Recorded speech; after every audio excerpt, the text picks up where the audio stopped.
আসসালামু আলাইকুম। আশা করছি সবাই ভালো আছো।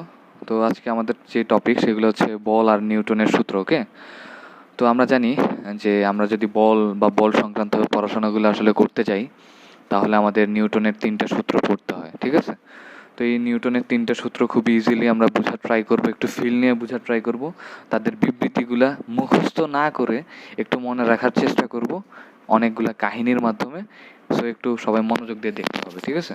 আচ্ছা, তাহলে আমরা আজকে শুরু করব হচ্ছে গিয়ে নিউটনের প্রথম সূত্র দিয়ে। হ্যাঁ, তো আমি লিখতেছি যে কি নিউটনের প্রথম সূত্র।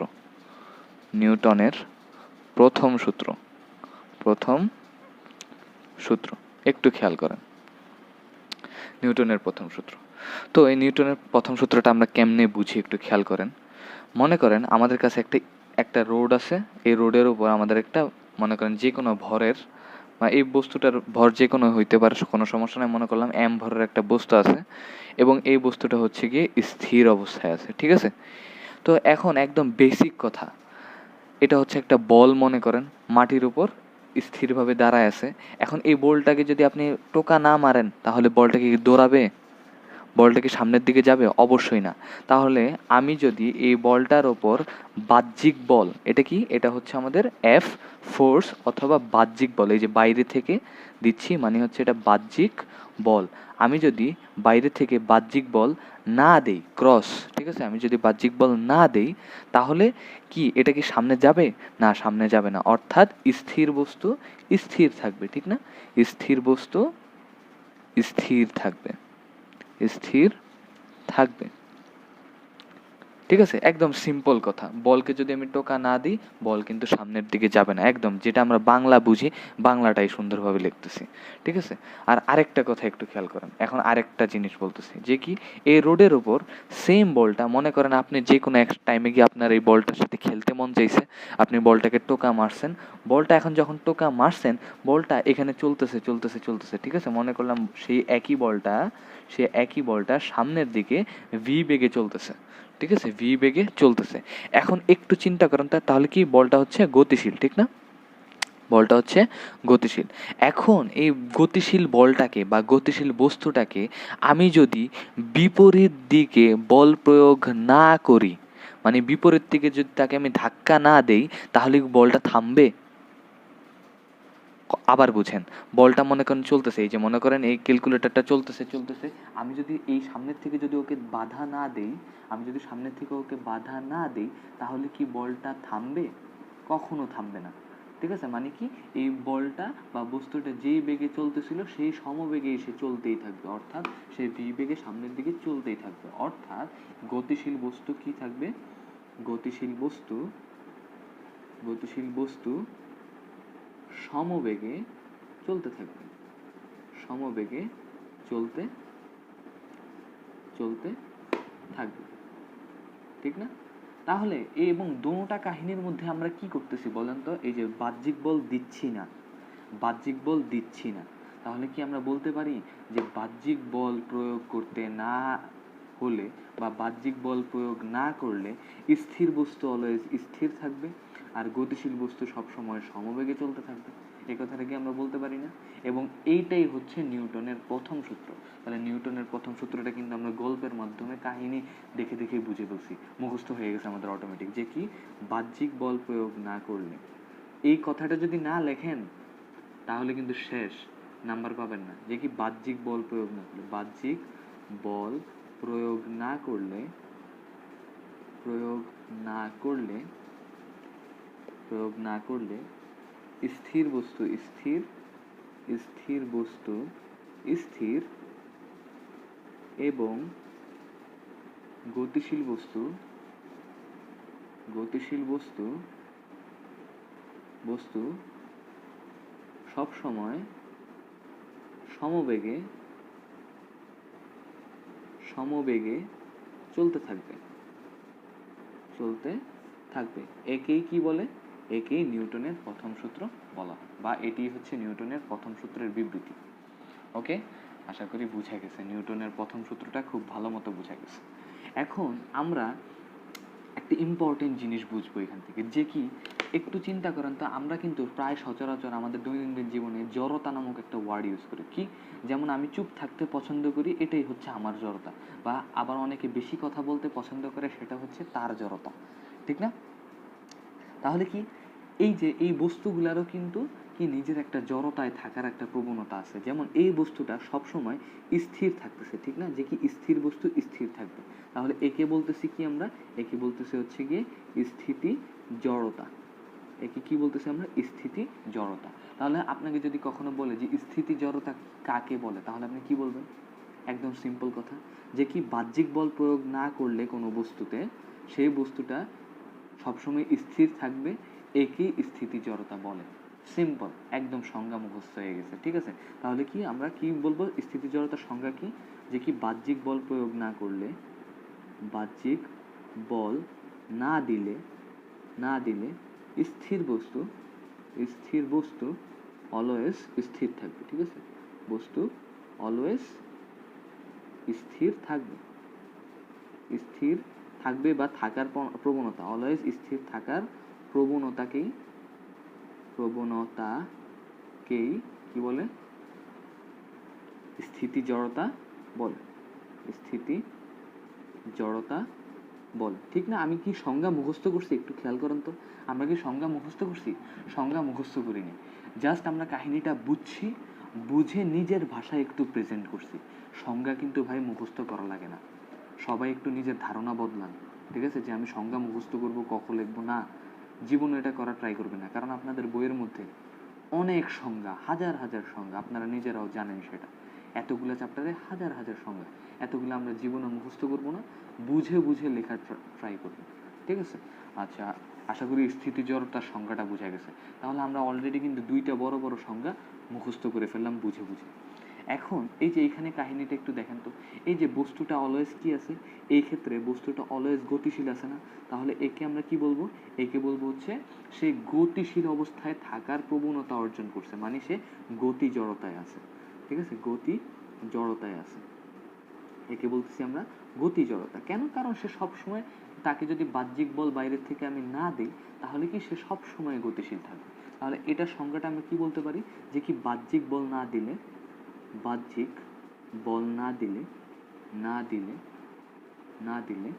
ঠিক আছে, গতিশীল বস্তু গতিশীল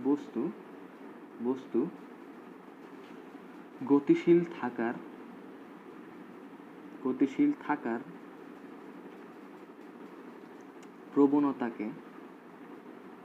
প্রবণতাকেই কি বলে? ওই মানে কি? ওই যে গতি জড়তা বলে। আমি সংক্ষেপে লিখলাম। ঠিক আছে? আশা করি বুঝছেন সবাই। এখন কথা হয়েছে যে আমরা দুইটা জিনিস জানলাম। আমরা কি জানলাম? আমরা জানলাম হচ্ছে কি স্থিতি জড়তা জানলাম, গতি জড়তা জানলাম। ঠিক আছে? এখন এই স্থিতি জড়তা এবং গতি জড়তা, এই স্থিতি জড়তা এবং এই গতি জড়তা, এই দোনোটাকে একত্রে বলা হয় শুধুমাত্র জড়তা। ঠিক আছে? এই দোনোটাকে একত্রে কি বলা হয়? এই দোনোটাকে একত্রে বলা হয় জড়তা। তাহলে আমরা বুঝতেছি যে জড়তা আসলে দুই ধরনের হইতে পারে, একটা হচ্ছে স্থিতি জড়তা আর একটা হচ্ছে গতি জড়তা। তাহলে জড়তা মানেটা কি আসলে? জড়তা মানে হচ্ছে সে স্থির বস্তু স্থির থাকলে সেটাও জড়তা, গতিশীল বস্তু গতিশীল থাকলে সেটাও জড়তা। জাস্ট নাম ভিন্ন, একটার নাম হচ্ছে স্থিতি জড়তা আর একটার নাম হচ্ছে গতিশীল জড়তা। তাহলে আমরা কি বুঝতেছি আলটিমেটলি? যে জড়তা কাকে বলে, যেটা অবশ্যই পারা লাগবে, যেটা বোর্ডে অনেকবার আসছে। ঠিক আছে? অনেকবার এই সংখ্যাটা আসছে কতে। ঠিক আছে? কিসে? কতে আসছে। ঠিক আছে? যে জড়তা, টেস্ট পেপার খুললে অবশ্যই দেখতে পাবেন। জড়তা কাকে বলে? যে কি কোনো বস্তুকে বাহ্যিক বল না দিলে বস্তুটি নিজের অবস্থায় থাকতে চাওয়ার প্রবণতাকেই জড়তা বলে। তাহলে কি বাহ্যিক বল না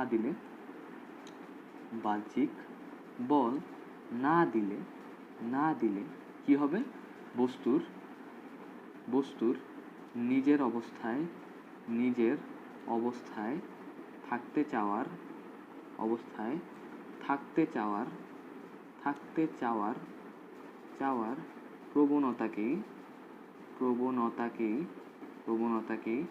প্রবণতাকেই কি বলে?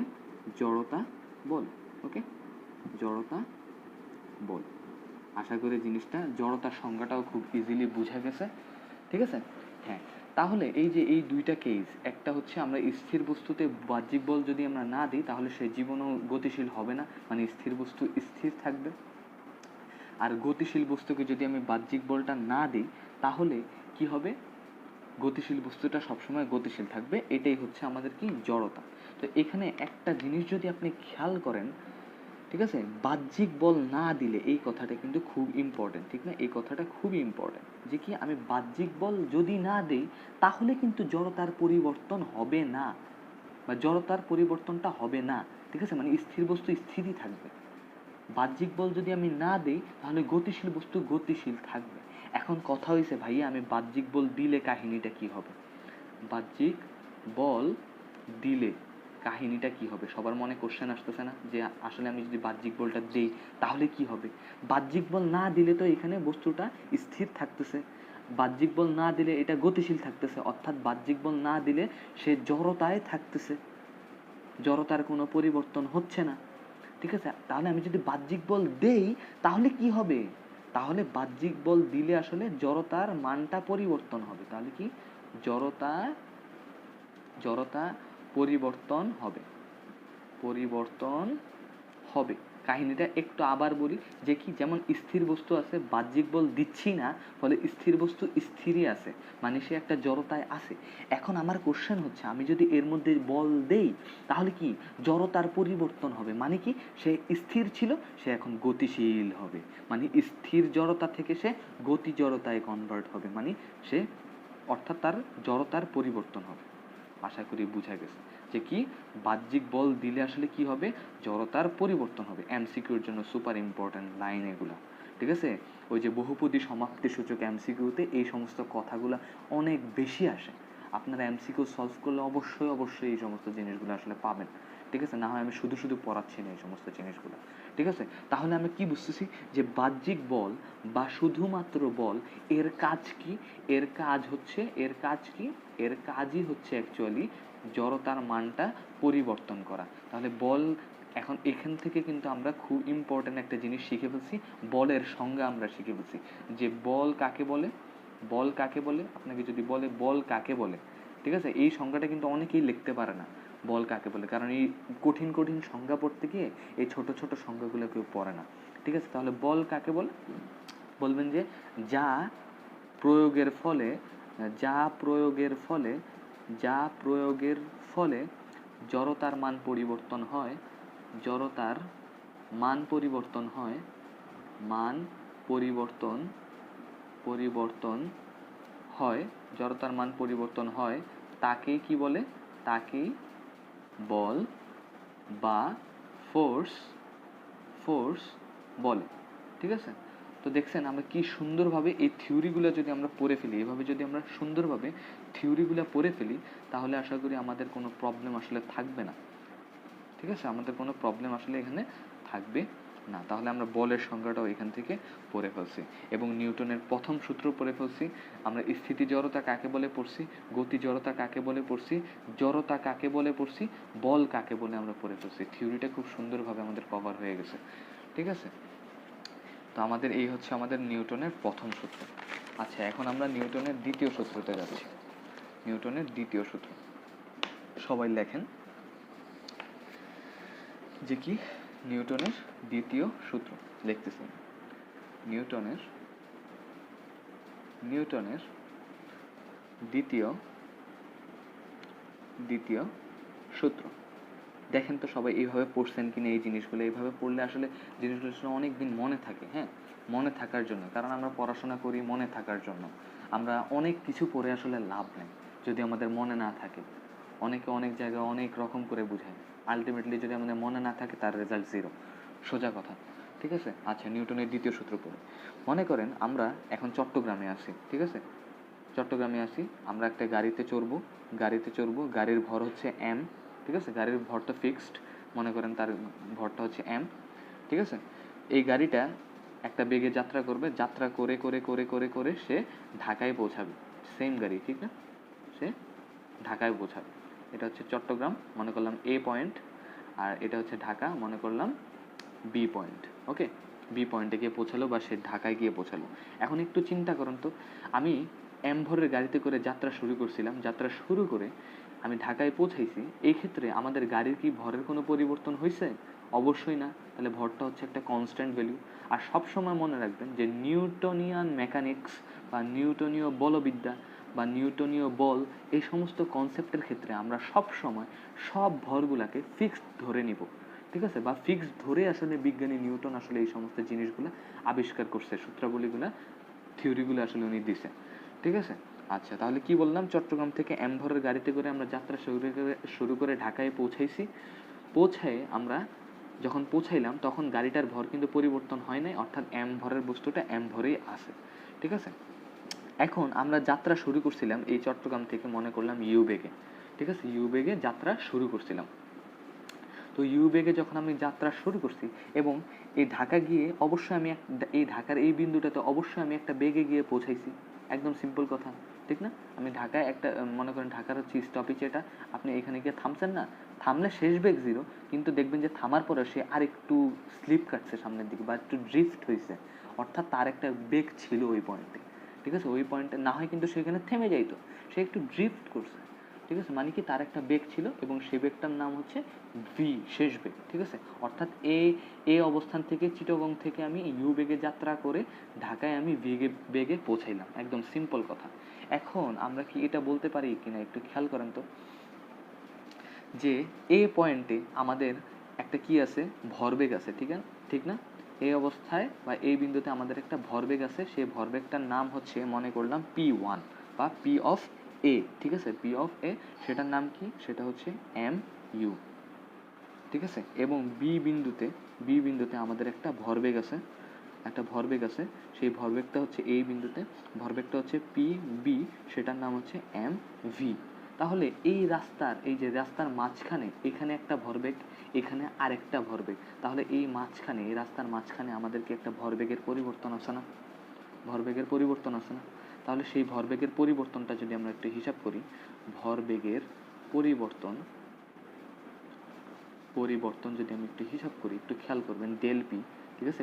ডেল দ্বারা সবসময় পরিবর্তন বোঝায়, এটা একটু মনে রাখবেন, ঠিক আছে? তাহলে ভরবেগের পরিবর্তন কি, পরিবর্তন হচ্ছে P2 মাইনাস P1। কেন P2 মাইনাস P1 কেন, অথবা P1 মাইনাস কেন P2 না?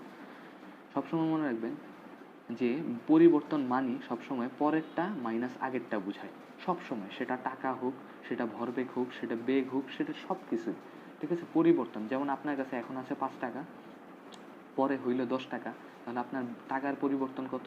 10 মাইনাস 5 ইকুয়ালস টু 5 টাকা, এটা হচ্ছে আপনার টাকার পরিবর্তন, ঠিক আছে? মানে পরেরটা মাইনাস আগেরটা। তাহলে এই যে পরেরটা হচ্ছে, এই অবস্থায় আমাদের ভরবেগ হচ্ছে P2 বা পিবি, আসলে পিবি, ঠিক আছে? এটা হচ্ছে পিবি লিখলাম, আর এই অবস্থায় আমাদের ভরবেগ হচ্ছে PA, ঠিক আছে? তাহলে পরেরটা মাইনাস আগেরটা, PA, ঠিক আছে? তাহলে পিবি এর জায়গায় আমি কি লিখতে পারি, এমভি লিখতে পারি না, এমভি, আর পি এর জায়গায় লিখতে পারি আমি এম ইউ, ঠিক আছে? এই দোনো জায়গার থেকে আমি চাইলে কিন্তু এম কমন নিতে পারি, তাহলে ভি মাইনাস ইউ।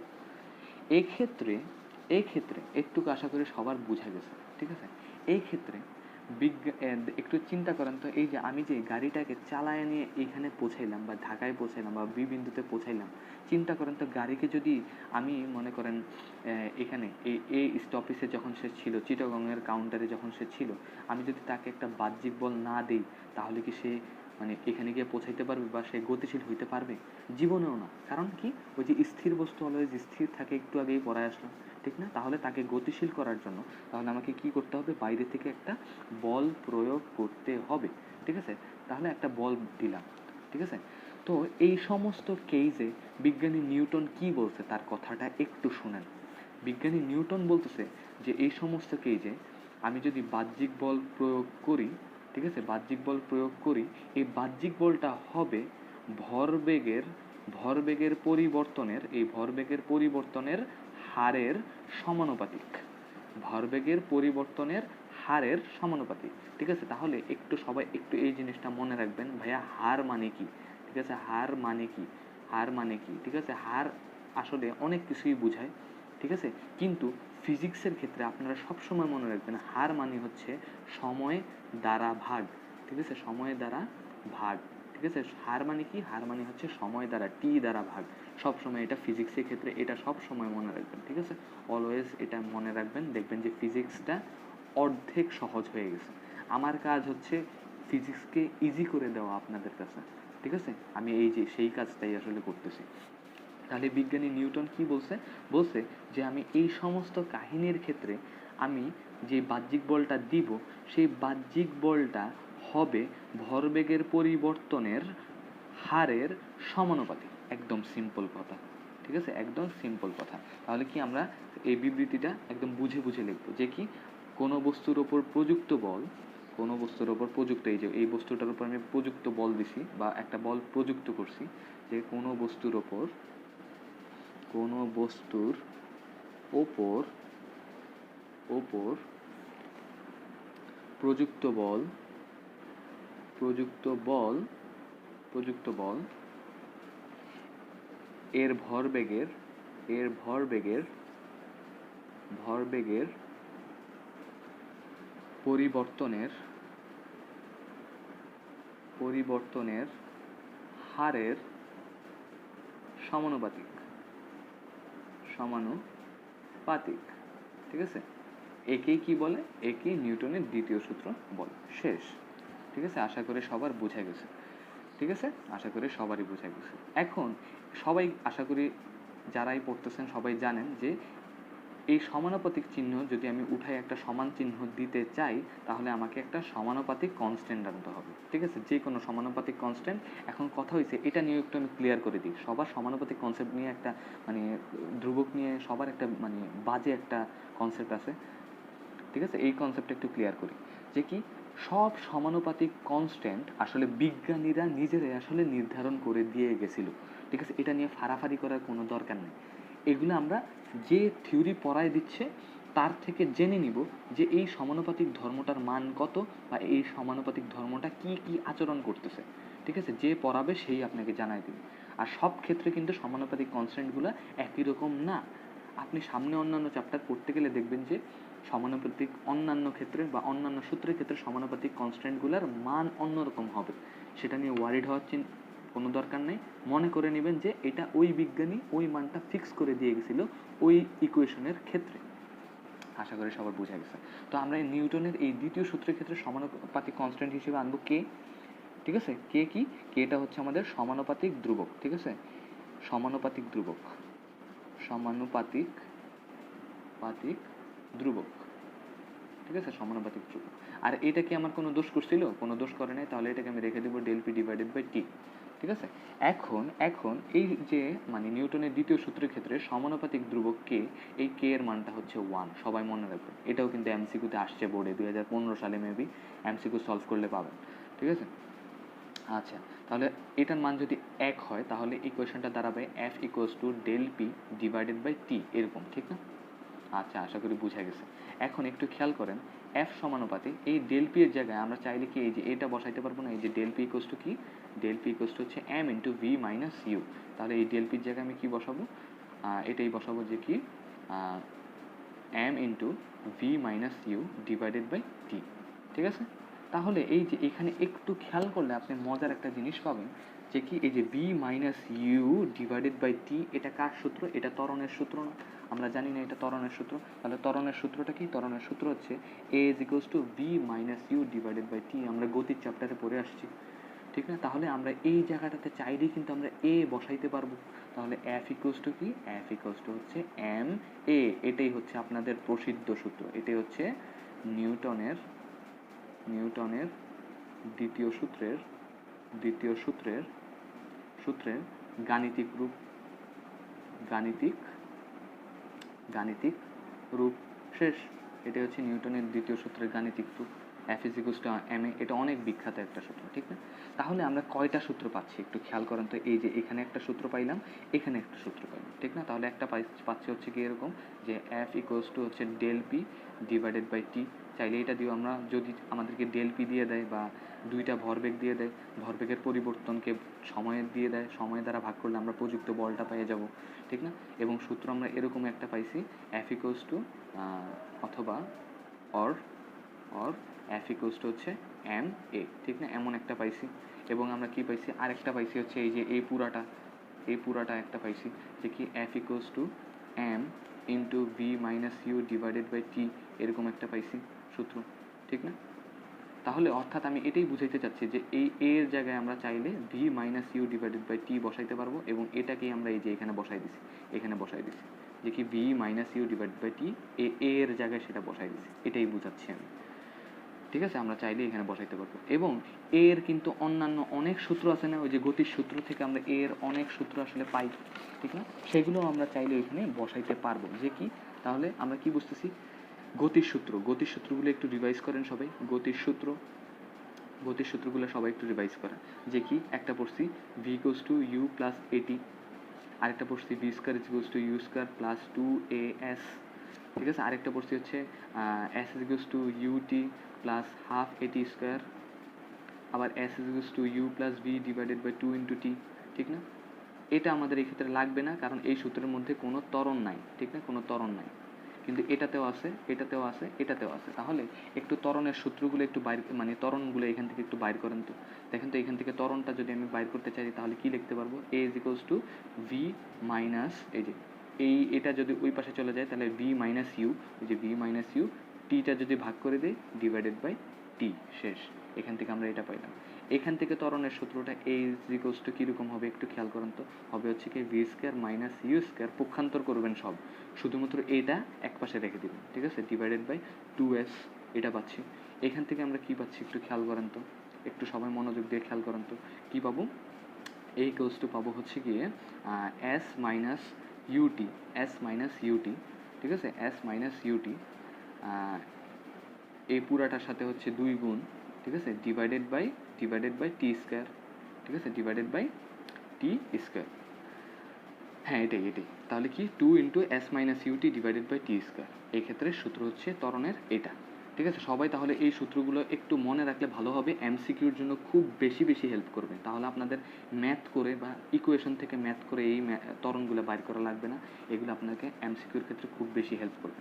তাহলে আমরা বলের সূত্র কি পাইলাম দেখছেন, কত বড় একটা সূত্র নিয়ে আসতেছি আমরা, ঠিক আছে না? তাহলে কি F is equals to del P divided by T পাইছি, তারপর কি পাইছি, এফ ইকুয়ালস টু আমরা পাইছি হচ্ছে গিয়ে এম এ পাইছি, এফ ইকুয়ালস টু এম এ পাইছি, ঠিক আছে? এই এর জায়গায় আমরা কি বসাইতে পারবো, এর জায়গায় আমরা বসাইতে পারবো V minus U divided by T বসাইতে পারবো। এর জায়গায় আমরা চাইলে V square minus U square divided by 2s বসাইতে পারবো। এর জায়গায় চাইলে আমরা 2 into S minus UT divided by T square বসাইতে পারবো, ঠিক না? আশা করি ব্যাপারটা বোঝা গেছে। এটাই হচ্ছে আমাদের পুরা বল সংক্রান্ত যত সূত্রাবলী আছে সব, ঠিক আছে? এবং একটা ইম্পর্টেন্ট কথা হচ্ছে, বল হচ্ছে একটা ভেক্টর রাশি, ওকে? বল হলো একটি ভেক্টর রাশি, এটাও ইম্পর্টেন্ট এমসিকিউর জন্য। ভেক্টর রাশি কেন, সবাই যদি বলতে বলে যে বল কেন ভেক্টর রাশি, এটা যদি খতে কোশ্চেন করে যে বল কেন ভেক্টর রাশি, সৃজনশীলের খতে যদি এটা কোশ্চেন করে, দেখছেন আমি কিন্তু ক্ষয়ের জন্য রেডি করাই দিচ্ছি। সো খ নিয়ে কারো চিন্তা করতে হবে না, ঠিক আছে? খ নিয়ে কোনো চিন্তা করতে হবে না। ফিজিক্সের খটা খুব কঠিন, আমি নিজেও জানি, ঠিক আছে? তো এই খটা আমি নিজেই আপনাদেরকে প্রস্তুত করাই দেবো ইনশাআল্লাহ, ঠিক আছে? যে কি একটু চিন্তা করেন কেন ভেক্টর রাশি। তো আমি একটু সূত্র যদি আমি লিখি যে এফ ইকুয়ালস টু হচ্ছে এম এ, ঠিক না? M A. তো আমরা যখন গতির চ্যাপ্টারটা পড়ছিলাম তখন কিন্তু আমি বলছিলাম যে ভেক্টরকে, মনে করেন এ হচ্ছে একটা ভেক্টর, এর উপরে যদি কখনো এরকম চিহ্ন দেওয়া থাকে তাহলে বুঝবেন সেটা হচ্ছে একটা ভেক্টর রাশি, ঠিক আছে? এটা একটু এক্সট্রা পড়াশোনা, একটু মনে রাখবেন জিনিসটা। যে কি এ হচ্ছে অ্যাক্সিলারেশন বা ত্বরণ হচ্ছে একটা ভেক্টর রাশি, আমরা জানি, ঠিক না? কিন্তু ভর হচ্ছে একটা স্কেলার রাশি। তাহলে আমি এই কথাটা অবশ্যই জানি বা এখন জেনে রাখেন যারা জানেন না, যে কি কোনো ভেক্টর রাশি, ঠিক আছে, যদি স্কেলার রাশির সাথে গুণ আকারে থাকে তাহলে তার ফলাফলটা অবশ্যই হবে একটা ভেক্টর রাশি। তার ফলাফলটা হবে কি, তার ফলাফলটা অবশ্যই হবে একটা ভেক্টর বা ভেক্টর রাশি। এটা সবসময় মনে রাখবেন যে কি কোনো একটা ভেক্টর রাশির সাথে যদি আমি একটা স্কেলার রাশি গুণ করি সেক্ষেত্রে তাদের গুণফল বা তাদের ফলাফলটা হবে একটা ভেক্টর রাশি। তাহলে দেখেন তো এই যে এটা হচ্ছে একটা স্কেলার রাশি এবং এ হচ্ছে একটা ভেক্টর রাশি, এদের গুণফলটা, ঠিক ঠিক আছে, এদের গুণফলটা হবে কি, এই যে গুণফল বা ফলাফল, এই ফলাফলটা হবে একটা ভেক্টর রাশি। তাহলে কি বল হচ্ছে একটা ভেক্টর রাশি। চাইলে আপনারা এভাবে বাংলা লেখে লেখে জিনিসটাকে ব্যাখ্যা করবেন। তাহলে প্রথমে কি লিখবেন, আপনারা লিখবেন যে আমরা জানি এফ ইকুয়ালস টু হচ্ছে এম এ, এখানে এম হচ্ছে ভেক্টর রাশি, না সরি, এম হচ্ছে স্কেলার রাশি, এ হচ্ছে ভেক্টর রাশি, এবং আমরা এটাও জানি যে ভেক্টর এবং স্কেলার রাশির গুণফল বা ফলাফল হচ্ছে একটি ভেক্টর রাশি। ঠিক আছে, সুতরাং বল হচ্ছে একটি ভেক্টর রাশি। মোটামুটি লিখলে দেখবেন যে আধা পৃষ্ঠা হয়ে গেছে, আপনাকে খ নাম্বারে 2 দিতে ইনশাল্লাহ বাধ্য সবাই। ঠিক আছে, তো এই হচ্ছে নিউটনীয় বলবিদ্যার বা নিউটনের বলের যেই ব্যাপার স্যাপার, সেখানে দ্বিতীয় সূত্রটা আমরা খুব সুন্দরভাবে আশা করি পড়ে ফেলছি। ঠিক আছে, এখন হচ্ছে আমরা নিউটনের তৃতীয় সূত্র পড়ব। নিউটনের তৃতীয় সূত্র, নিউটনের তৃতীয় সূত্র, নিউটনের তৃতীয় সূত্র। আশা করি এইভাবে পড়ালেখা করলে অনেক মজা লাগে। ঠিক আছে, এগুলো কিন্তু মুখস্থ করা লাগে না, জিনিসগুলো অটোমেটিক মনে থাকবে আপনার। নিউটনের তৃতীয় সূত্র, কোনো প্যারা নাই। ঠিক আছে, নিউটনের তৃতীয় সূত্র। একটু চিন্তা করেন তো, যখন আপনি মাটিতে হাঁটেন, হ্যাঁ, আপনি যখন মাটিতে হাইটে হাইটে সামনের দিকে যান, তখন বলেন তো মাটির কি নিচের দিকে আপনার পা কি ঢুকে যায় কি না? মাটির নিচের দিকে তো আপনার পাটা ঢুকে যায় না।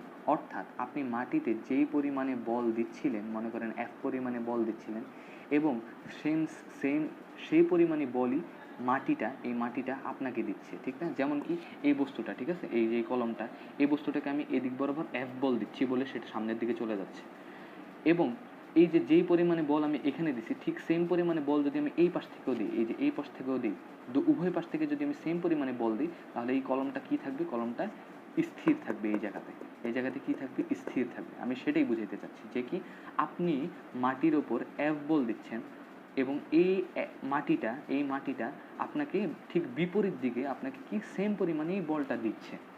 ঠিক আছে, সেজন্য কি থাকতেছে, আপনি সামনের দিকে স্থির অবস্থায় বা মানে স্টেবল অবস্থায় আপনি সামনের দিকে এগিয়ে যাইতে পারতেছেন। ঠিক আছে, বা আপনি এখানে স্থির আছেন, বা আপনি এগিয়ে যাওয়ার দরকার নাই, আপনি এখানে স্থিরভাবে দাঁড়ায় থাকতে চাচ্ছেন। ঠিক আছে, আপনি উভয় পাশের সেম পরিমাণ বলের বিনিময় হচ্ছে বলে আপনি এখানে দাঁড়ায় থাকতেছেন। ঠিক না? তাহলে আপনি মাটির উপর যেই বলটা দিচ্ছেন সেটার নাম ধরলাম F1, আর মাটি আপনাকে যে বলটা দিচ্ছে সেটার নাম ধরলাম F2। ঠিক আছে, তাহলে কি আমরা বলতে পারবো না F1 ইকুয়ালস টু F2? বলতে পারবো না? ঠিক আছে, F1 ইকুয়ালস টু F2 বলতে পারবো, কিন্তু এখানে একটা ঝামেলা লেগে যাবে যদি আমি এটা বলি। কি ঝামেলা? মনে করবে যে F1 আর F2 কি পরস্পর সমান, তো বুঝলাম, কিন্তু এখানে তো একটা দিক নিয়ে একটা ব্যাপার স্যাপার আছে। ঠিক না? যে F1টা হচ্ছে এই দিকে আর F2টা হচ্ছে ঠিক বিপরীত দিকে। ঠিক না? সেজন্য এই বিপরীত দিকের ব্যাপারটা বোঝানোর জন্য এই F2 এর আগে আমি একটা মাইনাস দিব। ঠিক আছে, সবসময় মনে রাখবেন যে ভেক্টরের আগে যদি কখনো মাইনাস দেখেন, সেটা তার মানকে নির্দেশ করবে না, সেটা তার দিকটাকে নির্দেশ করবে। ঠিক আছে, তাহলে কি এই F1 এর মান কিন্তু F2 এর সমান, কিন্তু এই F1টা কি বোঝাচ্ছে, এই F1টা বোঝাচ্ছে হচ্ছে F1 এর বিপরীত দিকে F2, সেটাই বোঝাচ্ছে এই মাইনাসটা। ঠিক আছে, তাহলে এই মাইনাসটা কি বোঝাচ্ছে, দিক নির্দেশ করতেছে, দিক নির্দেশ করছে। ঠিক আছে, দিক নির্দেশ করছে, এবং তাদের উপরে চাইলে আপনারা একটা ভেক্টর চিহ্ন দিতে পারেন, কোনো সমস্যা নেই। এটাই হচ্ছে আমাদের নিউটনের তৃতীয় সূত্র। ঠিক আছে, নিউটনের তৃতীয় সূত্র। এখন কথা হচ্ছে ভাইয়া ম্যাথ করার সময় আমি কি এরকম ধরে লিখবো ম্যাথ করার সময়? না, আপনারা কি ডিরেক্ট F1 সমান F2 ধরে নেবেন, কারণ ম্যাথ করার সময় আমাদের দিকের প্রয়োজন হয় না, আমাদের শুধু কি দরকার হয়, মান দরকার হয়। ঠিক আছে, সেজন্য আমরা মাইনাস দিব না, কারণ কি মাইনাস দ্বারা তো আমার দিক নির্দেশ করতেছে ভাইয়া। ঠিক আছে, মানের তো কোনো, মাইনাসের সাথে তো মানের কোনো লেনদেন নাই, আমি তো আগেই বলছি। তাহলে কি আমরা মাইনাসটা অ্যাভয়েড করবো ম্যাথ করার সময়। ঠিক আছে, ম্যাথ করার সময় আমরা F1 সমান F2 ধরে নিব। ঠিক আছে, তাহলে নিউটনের তৃতীয় সূত্রের বিবৃতিটা কি? বিবৃতিটা হচ্ছে every action have an equal and opposite reaction. মানে আপনি একটা ক্রিয়া দিচ্ছেন নিচের দিকে, সে আপনাকে বিপরীত এবং সমান একটা প্রতিক্রিয়া বল দিচ্ছে। এটাই হচ্ছে নিউটনের তৃতীয় সূত্র। তাহলে কি প্রত্যেক ক্রিয়ার সমান এবং বিপরীত প্রতিক্রিয়া বল রয়েছে। তাহলে কি প্রত্যেক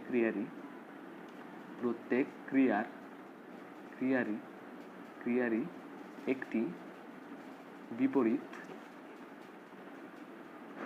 বিপরীত ও সমান প্রতিক্রিয়া প্রতিক্রিয়া বল রয়েছে, বল রয়েছে, এটাই হচ্ছে নিউটনের তৃতীয় সূত্রের বিবৃতি। ঠিক আছে, তো আপনাদেরকে যদি এক্সপ্লেন করতে বলে বা কতে লিখতে বলে নিউটনের তৃতীয় সূত্রটি বিবৃত করো বা ব্যাখ্যা করো, তাহলে আপনি এটা লিখে দিবেন সোজাসুজি। ঠিক আছে, এইটাই হচ্ছে আমাদের ব্যাপার স্যাপার। তো নেক্সট ক্লাসে ইনশাল্লাহ আমরা এই সূত্রগুলো নিয়ে অনেক অনেক বেশি ম্যাথ সলভ করবো, খুব টাইপ ভিত্তিকভাবে। ঠিক আছে, অগুছালোভাবে ম্যাথ করে কোনো লাভ নেই। ঠিক আছে, ম্যাথ করতে হবে আমাদেরকে টাইপ ওয়াইজ। ঠিক আছে, আর নাইলে আপনি পরীক্ষার হলে গিয়ে চিন্তা করতে পারবেন না, অনেক কঠিন কঠিন ম্যাথ করবেন, সব বুঝবেন এখানে বসে বসে, কিন্তু আপনার পরীক্ষার হলে গিয়ে পারতে হবে। ঠিক আছে, পারানোর দায়িত্ব আমার। ওকে, আল্লাহ হাফেজ।